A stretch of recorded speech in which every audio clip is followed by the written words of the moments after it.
Testigos de Jehová. Secta Testigos de Jehová destructiva, generadores de trastornos de persona. La experiencia sectaria determina la aparición de distintos trastornos mentales descritos por distintos profesionales de la salud mental, desde los inicios de la identificación del fenómeno sectario. Los testigos de Jehová y las sectas destructivas son grupos generadores de trastornos de la personalidad. Se producen alteraciones psicopatológicas como consecuencia del sometimiento a las técnicas de persuasión coercitiva de las técnicas de los testigos de Jehová, por un término prolongado de tiempo. Existe evidencia empírica que demuestra el efecto que produce la aplicación de las técnicas de persuasión coercitiva en la conducta de los individuos. Las técnicas de persuasión coercitiva que utiliza el líder sectario testigo de Jehová, y cumplen la finalidad de sugestionarles y controlarles mentalmente. El líder de los testigos de Jehová utiliza técnicas persuasivas, de condicionamiento clásico, asociando ideas, creencias y analogías, unas ciertas con otras irreales para llevarles a concluir falsas creencias, miedos como el Armagedón, y delirios.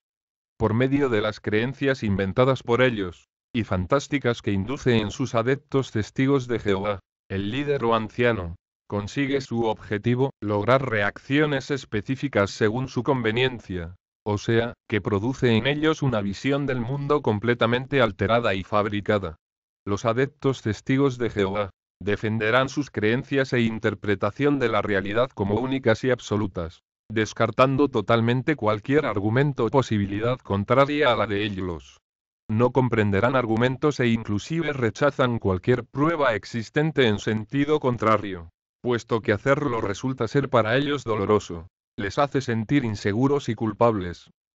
Las sectas más peligrosas, como la de los testigos de Jehová, y destructivas de la personalidad, mantienen a sus adeptos testigos de Jehová sumergidos constantemente en una batalla mental interna en contra de la razón. Para modificar la conducta de los adeptos, el líder utiliza la desensibilización sistemática hacia el dolor, el sacrificio, pudor y moral, asociando tales estímulos con actividades altamente emotivas, euforia ante la victoria y éxito de la secta en sus encomiendas o con ambientes místicos, música sacra, velas y penumbra, oraciones, representaciones de sabiduría o divinidad. Igualmente se vale también de la imaginación emotiva, valiéndose de historias o experiencias, moralejas manipuladas y meditaciones para inducir creencias y sentimientos, anécdotas de conversiones, milagros y contactos con espíritus o divinidades. Otra técnica persuasiva de la cual se vale es la del aprendizaje por imitación. Técnicas coercitivas son las que persiguen la modificación de conducta de los adeptos por medio de diversos métodos tales como el castigo, la enajenación, actividades y ejercicios obligatorios, terror, miedo y vivencias irreales de enfrentamientos ante el mundo enemigo que induzcan desconfianza o desprecio, hipnosis y meditaciones para inducir trances extáticos, percepción alterada y disminuye la sensibilidad y movilidad corporal, disociación mental con las sensaciones corporales, éxtasis o alucinatorios e induciendo intencionales sentimientos de culpa. Existe una vía diagnóstica reconocida donde se han especificado una serie de trastornos de personalidad que desarrollan las personas que pasan por una experiencia sectaria. Las personas que desarrollan estos trastornos no son por lo general personas con patologías previo a su incorporación al grupo sectario. La Asociación Americana de Psiquiatría reconoce los trastornos de personalidad que suelen desarrollar las personas que han estado expuestas a las técnicas de persuasión coercitiva por un período prolongado de tiempo. Los trastornos que se desarrollan como consecuencia de la estancia y pertenencia a estos grupos totalitarios o sectas se han clasificado según el síndrome de adoctrinamiento sectario, el cual incluye como otro de sus síntomas al síndrome de Estocolmo y el síndrome postsectario. Estos síndromes incluyen una serie de trastornos de personalidad que están reconocidos y clasificados dentro del Manual Diagnóstico y Estadístico de Trastornos Mentales de la Asociación Americana de Psiquiatría. Trastornos a los que hacemos referencia dentro de esta página son los siguientes: psicosis reactiva esquizoafectiva, trastornos disociativos, trastorno psicótico compartido, ansiedad inducida por la relajación, trastorno por estrés postraumático, trastorno postgrupo, trastornos del estado de ánimo depresivo mayor único y depresivo mayor recidivante y las reacciones misceláneas. Si usted está buscando ayuda psicológica o información sobre desprogramación, contáctenos. Le recomendamos escuchar también las recomendaciones. En los casos posiblemente más peligrosos, cuando las personas caen en las sectas destructivas satánicas. No informar a nuestros ciudadanos sobre el peligro que representan estos grupos para su estabilidad emocional y psicológica provoca su exposición al peligro y a la desprotección, abandonándolos a posibles consecuencias fatales. Los peligros pueden llegar a extremos tales como la paranoia, la mutilación y finalmente el suicidio. Síndrome de adoctrinamiento sectario. Los síntomas que desarrollan los adeptos testigos de Jehová durante su estancia en la secta Testigos de Jehová, dan lugar a lo que se ha definido como el síndrome de adoctrinamiento sectario. Se observa, sobre todo, una radical transformación de la personalidad acompañada por una serie de síntomas y caracterizada, en buena medida, por una disociación entre la personalidad previa y la implantada por el grupo. Las siguientes cualidades son las más observadas en los casos que padecen el síndrome. Presencia de estados alterados de conciencia.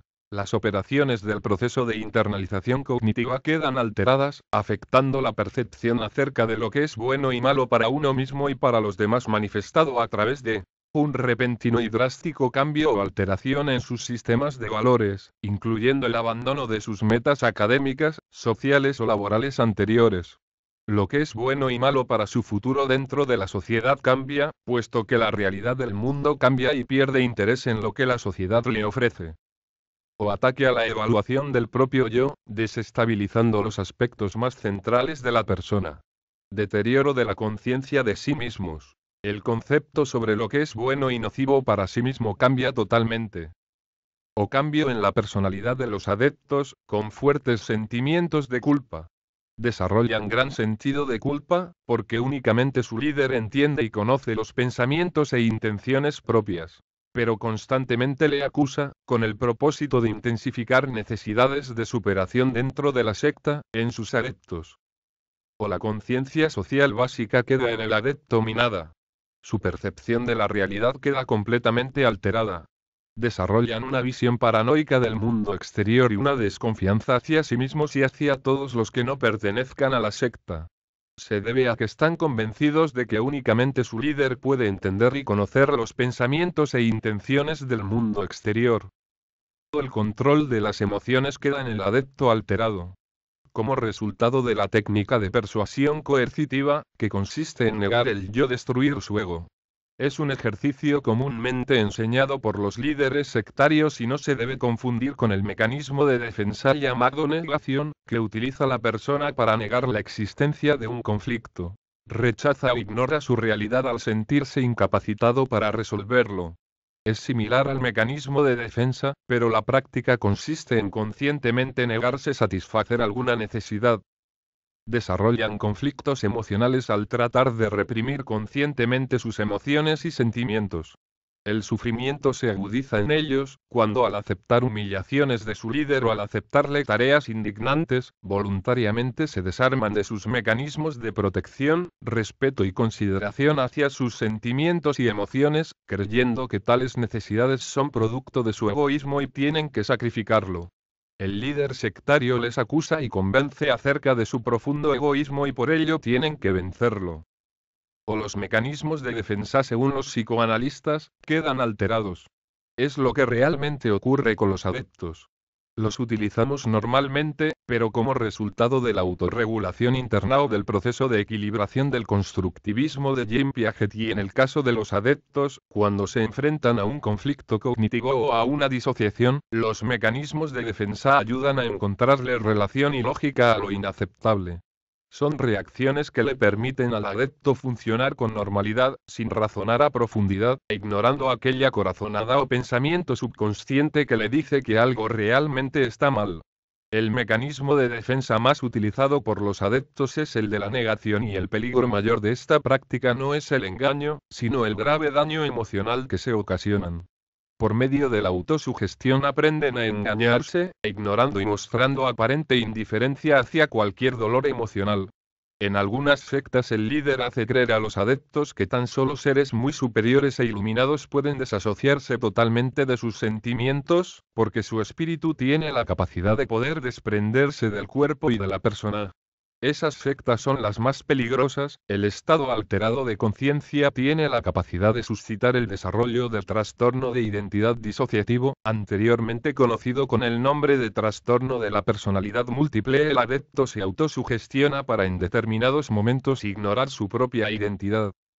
O falsa mejora de autoestima y seguridad. Internamente esconde fuertes sensaciones de angustia.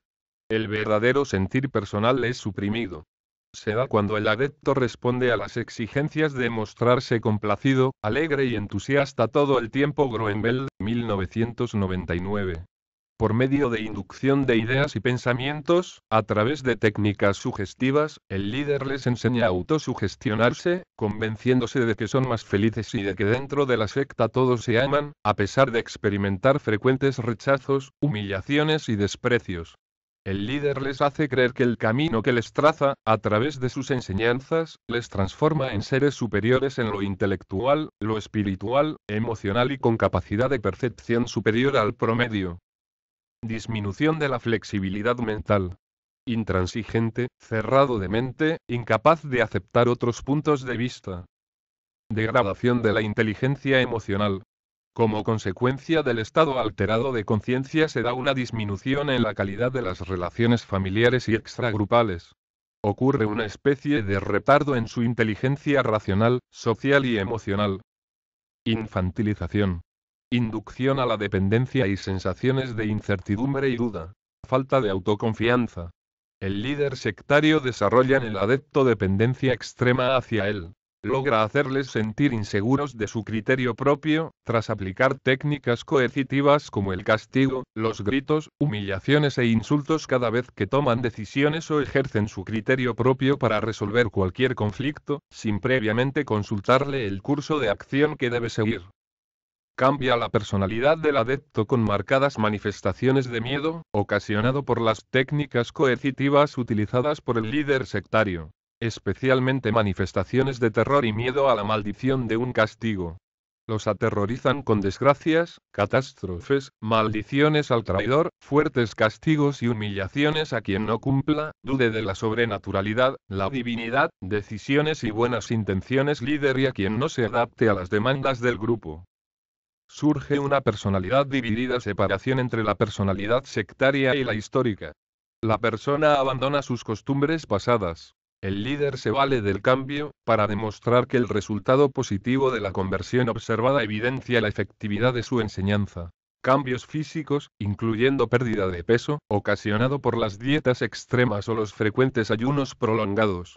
El propósito del líder es poderle demostrar al adepto un cambio visual que exponga claramente un cambio positivo como prueba de fe, en combinación con la eliminación de algún vicio y costumbre que demuestre su mejora personal. Deterioro en la apariencia física, debido a que pierde interés en el mundo social. El líder inculca en el adepto la creencia de que todo lo perteneciente al mundo social está mal, porque son impuros, están contaminados y hay que buscar la manera de reclutarles para salvarlos. Pérdida de expresión facial natural, de mirada perdida o vacía, mirada evasiva, jovialidad ficticia. Lieberman, 1994. El foco de atención cambia, debido a que constantemente deben repetir mentalmente sus oraciones, postulados y o creencias. Se sienten seguros dentro de su mundo enajenado de la realidad exterior. Desconfían del mundo exterior, descartando e ignorando lo que no puedan explicar bajo sus creencias. Cambios en sus respuestas emocionales, suelen ser bruscas. Las respuestas del adepto responden a la idea imaginaria que el líder les ha forjado sobre el mundo exterior. No responden a los estímulos ambientales y sociales, según su criterio propio, más bien responden mecánicamente, ya que dirán y harán lo que les sea indicado, ante específicas circunstancias. La ciencia ha demostrado que estos cambios son el resultado también de la alteración que ocasiona la exposición al estrés y a la ansiedad constante sobre el funcionamiento neurofisiológico del cuerpo.